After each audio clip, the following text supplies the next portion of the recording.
Ah ouais, c'est pas si terrible que ça, ce Covid, en fin de compte. Ah, vous voilà.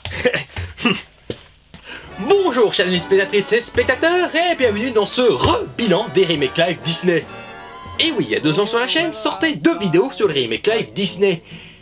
2 ans, ouais. Nous étions si innocents à cette époque. Il y a 2 ans donc, est sorti 2 vidéos sur la compagnie aux grandes oreilles et les 3 notions de leur remake live, à savoir les remakes fidèles qui reprennent quasiment entièrement l'œuvre d'origine, comme Cendrillon de Kenneth Branagh, le Aladdin de Guy Ritchie ou le Roi Lion de Jon Favreau, les remakes à moitié qui prennent quelques bases du dessin animé pour en faire une autre version, comme le Livre de la Jungle de Jon Favreau ou le Dumbo par Tim Burton. Et enfin, les faux remakes, qui partent dans une nouvelle direction afin de lui apporter de la modernité, comme Peter et le Dieu Dragon de David Lowery, ou le cas des 2 films Maléfiques. Et il ne faut pas oublier non plus que chaque remake devrait être pris indépendamment des uns et des autres, parce que chaque catégorie recelait des bonnes surprises et n'était pas forcément à jeter. Certains remakes étant même parfois meilleurs que l'original, en corrigeant même certains de leurs défauts, ou apportent une nouvelle vision de l'œuvre afin de le moderniser. Mais bon, la dernière fois, le bilan de Disney était mitigé, avec juste le Aladdin de Guy Ritchie qui était surprenant dans le bon sens, en termes de mise en scène et de réadaptation, malgré des défauts sur certains choix. Et Ralph 2.0 de Richmore, qui était un sympathique film sans aucune autre prétention, et qui assumait sa fin. Contrairement aux autres films de la compagnie et autres remakes sans âme, avec des fixes à foison, résultant de mauvaises décisions dès le départ, ou manquant d'un vrai scénario. Et en 2020, c'était compliqué de faire une vidéo sur Disney, parce qu'il n'y avait pas beaucoup de matière à traiter, sauf qu'entre deux est sorti Mulan de Niki Caro et Cruella de Greg Gilspile. Et il s'est passé d'autres choses depuis, donc c'était le moment pour pouvoir faire une vidéo bilan. Donc, nostalgie oblige, sortez le plaid, la dinde et la Kalachnikov, parce qu'aujourd'hui, on va analyser tout ça.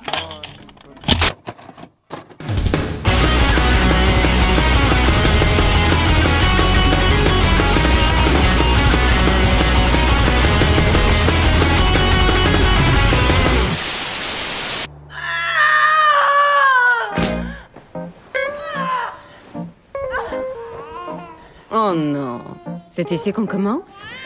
D'accord. Dès le début, j'ai choisi d'affirmer mon identité. Cruella est donc réalisé par Greg Gilspile, qui avait déjà réalisé pour Disney The Funniest Hours, inspiré d'une histoire vraie, et qui a aussi réalisé des comédies loufoques, comme Fright Night, qui est un remake de Vampire, vous avez dit Vampire, de Tom Holland. L'histoire d'un geek en plein questionnement ayant pour voisin un vampire. Puis une fiancée pas comme les autres avec un tout jeune Ryan Gosling, qui a pour fiancée une poupée gonflable. Et qui a fait aussi Moi Tonya, un bon film avec Margot Robbie, retraçant la vie de la patineuse artistique Tonya Harding. Film qui a eu du succès et qui a dû taper dans l'œil de Disney après s'être fait remarquer aux Oscars. Et c'est certainement pourquoi Greg Gilspile s'est retrouvé aux commandes de Cruella, malgré le bid de The Funniest Hours au box-office mondial et son petit budget de 70 millions de dollars. Les gens n'en avaient mais rien à foutre de ce film. Surtout en France, la vache! Donc Cruella est un faux remake des 101 Dalmatiens, puisqu'il joue sur la temporalité de son histoire d'origine, en étant un préquel se déroulant dans les années 70, en plein mouvement pop-rock racontant les origines de la future grande créatrice de mode, Cruella d'enfer, et aussi de sa personnalité borderline. Et le choix de l'époque n'est pas anodin pour entrer en parallèle avec le personnage principal. Cruella étant bipolaire et fan du changement des codes, c'est pas pour rien que c'est une grande âme de la mode dans les films, et ce côté rebelle va avec le côté borderline du personnage, et qui va faire équipe avec Artie, qui est homosexuel, refusant la normalité. Donc l'époque de la révolution aussi bien artistique que des mœurs est plutôt intelligent et bien vu. Et c'est distillé durant tout le film, jusqu'à plusieurs scènes très pétillantes au niveau des costumes et des lumières, et aussi dans sa BO de musique existante, en passant par du Nina Simone, David Bowie, les Rolling Stones, et enfin Queen, les talons absolus du changement avec son chanteur Freddie Mercury, qui a notamment contribué à faire accepter la différence. I want to break free.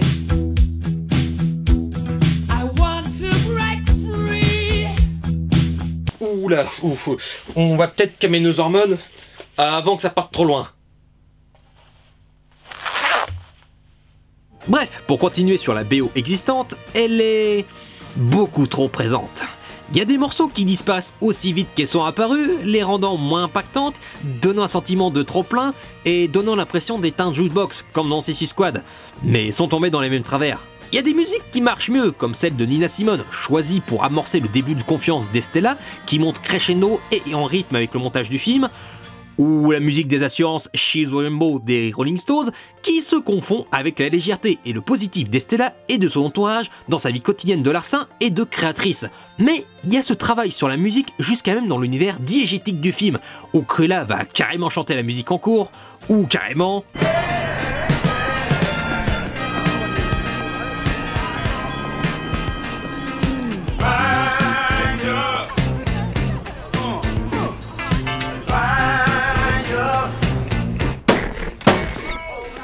Voilà, ça c'est tout con. Quand le personnage joue en rythme avec la musique, quand on passe sur lui, ça veut déjà dire que le réel a déjà pensé en amont au choix de la musique, et qu'en plus il a pensé au rythme du film pour que ce soit plus fluide au montage. Il y a quand même du taf derrière.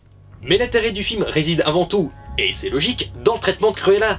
Comment expliquer qu'une créatrice de la mode puisse être autant folle et excentrique? Et puis, comment rendre ça crédible surtout? Sauf que l'on est dans un film, et que si on doit suivre un personnage, il faut alors s'y intéresser avec un point d'accroche, ou alors rendre le personnage plus humain ou attachant. Et l'équipe a donc opté pour la seconde option, avec une écriture tragique. À savoir... Estella, qui est un personnage bipolaire depuis son enfance, et qui enfuit son côté cruel pour mieux s'intégrer, mais quand sa mère meurt en tombant d'une falaise, Estella cache définitivement sa personnalité plus sombre et décalée, même en se tâtant ses cheveux si particuliers afin de respecter sa promesse. Donc on part sur un postulat assez triste mais réaliste, parce qu'en plus Estella, voulant réussir dans le monde de la mode, est obligée d'écumer les boulots à la con, et là on voit un personnage principal complètement fou, alcoolique et excentrique. Et ouais, on est bien dans un film Disney, la vache. Ça change pour une fois qu'ils cherchent pas à glisser le contenu de base, et ça c'est grâce à l'interprétation magistrale d'Emma Stone, qui joue parfaitement les deux personnalités et qui passe de l'une à l'autre en un sourcillement, et qui joue sur une voix plus grave, plus lente et plus excentrique en Cruella. Le film assume la question de l'identité comme moteur narratif et qui elle doit être. Et ce plan séquence caméra à l'épaule d'environ 3 minutes est le pinacle de cette thématique. Ce plan où les contours sont fous pour bien la mettre en avant est sa folie. La caméra avance comme sa progression narrative. Et lorsqu'elle se termine, la caméra reste fixe et Cruella est là, rendant ce moment hypnotique et intense. Ce plan fait de Cruella non pas une méchante over the top caricaturale, mais un personnage ambigu avec des failles. Et c'est pas un traitement à la Maléfique où la méchante s'avère être l'héroïne. On reste dans une zone d'ombre dans son évolution définitive. Même s'il y a des trucs qui...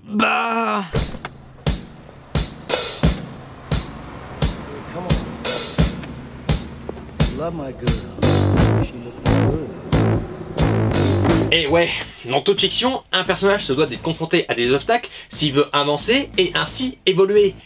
Sauf que, comment on peut faire évoluer Cruella, qui est censée être l'incarnation même du mal dans les dessins animés? Eh ben c'est simple! On crée la Baronne, un personnage aussi machiavélique mais pire qu'elle, manipulatrice, hautaine, narcissique, et mon problème n'est pas qu'on lui donne une force antagoniste, parce que c'est la base de tout récit, mais mon souci, c'est ça. Ce serait une erreur de se préoccuper des autres. Les autres ne sont que des obstacles. Se soucier de leurs états d'âme, c'est se pendre à une corde. Si je m'étais préoccupée des autres, je serais morte depuis longtemps, comme tant d'autres femmes brillantes dont les tiroirs débordaient d'idées géniales et le cœur de tristesse et d'amertume. J'en sais rien. Si je tombais amoureuse, si ce travail nuisait à d'autres projets. Le mariage. Oui, pourquoi pas. Le mariage nous aura emporté plus de femmes de valeur que toutes les guerres, les famines et le choléra réunis. Vous avez du talent, chérie. Ne le gâchez pas, je vous en prie. Ouais, c'est la vraie Cruella du dessin animé, quoi. Sauf que Cruella, c'est censé être elle, pas elle, et que c'est censé être ses origines. Mais ça reste une piste à peut-être exploiter pour plus tard. Et bien que ça respecte la thématique de laisser tomber le passé, ça reste extrêmement facile de faire confronter Estella à quelqu'un qui est juste pire qu'elle. D'autant plus que... Attention spoilers! Vous avez 5 secondes pour passer à ce timecode. Attention, 5, 4, 3, 2 et 1, cheese!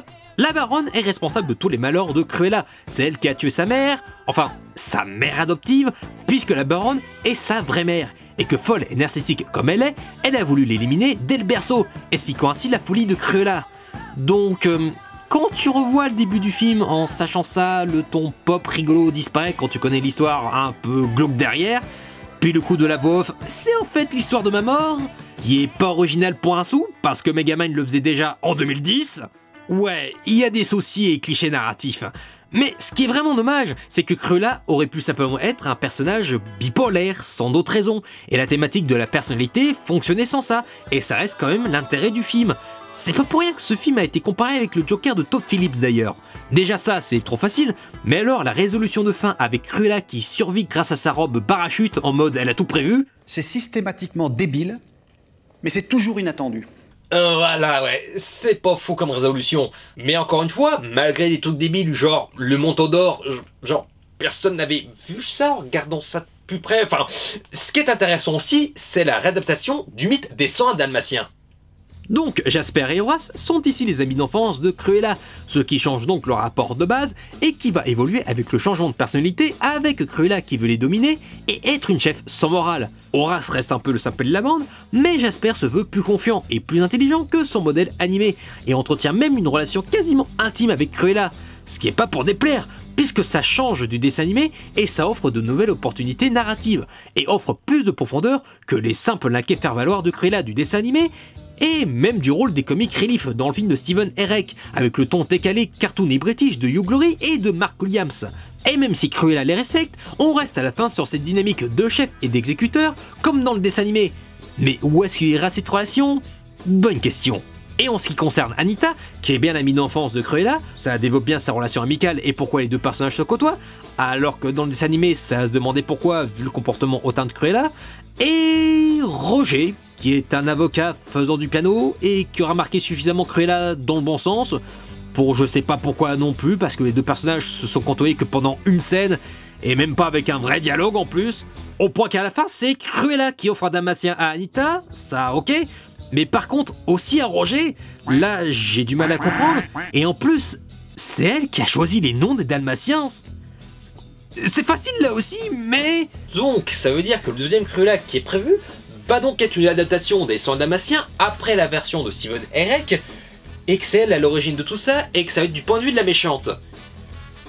Est-ce que ça va être un remake à moitié ou un faux remake? Et alors, comment ils vont aborder alors certains sujets du dessin animé, comme son envie de tuer des Dalmatiens pour en faire un manteau? Comment Jasper et Horace ils vont réagir face à tout ça? Comment Jasper va réagir? Est-ce que... Comment Cruella va changer? Ou est-ce qu'elle va tomber définitivement dans la folie après ça? C'est... Oh, bordel, il y a tellement de questions, c'est trop bien! C'est la fin des spoilers! Merci de votre attention. Puis la réalisation de Greg Spy, elle est vraiment bonne, comme vu auparavant, mais je sens passer de nulle part. Suffit de voir ses autres films. Autant Fright Night est certes plus classique dans sa réalisation, certainement dû à un budget limité de 30 millions de dollars, mais le film a un véritable esprit rock et pop avec sa BO du même acabit et dans son énergie comique et méta de jouer avec le mythe du vampire, avec des trouvailles dans la mise en scène, comme des plans séquences, et ce trouvaille sur la lumière rendant des plans avec de la profondeur et qui sont vraiment jolis. Quand il n'y a pas de FX bien sûr. Et The Funniest Hours, où sa réalisation est encore là aussi classique mais rétro dans son approche, avec de superbes idées de mise en scène pour présenter les personnages et s'investir avec eux. Mais ça privilégie intelligemment les FX à coups de plans séquences et ça réussit à jouer avec le grandiose des événements, montrant que tout se joue à pas grand chose. Et surtout, moi, Tonya, où la BO existante est prédominante, comme dans Cruella, et comme dans Cruella, elle sert narrativement afin d'exploiter les émotions du personnage principal, avec en plus des idées dans le montage et monter en rythme avec la musique, où le personnage principal brise le quatrième mur, comme dans Cruella, et ses plans travelling qui suivent le mouvement de création des personnages, encore le travail sur la lumière et les couleurs, et ce grain sur la pellicule pour le côté rétro. Et... en fait, moi, Tonya et Cruella, c'est quasiment le même film à bien y réfléchir. Surtout que la filmographie de Crazy Spy, bah ça parle avant tout des marginaux, donc ça aide pas. Mais ouais, en définitif, accrochez-vous à vos esgourdes, Cruella, c'est bien un film d'auteur. Et ouais, je sais. Ça peut faire un choc de savoir qu'il y a encore de la créativité chez Disney. Bref, Cruella, c'est vraiment bon, et une très bonne surprise.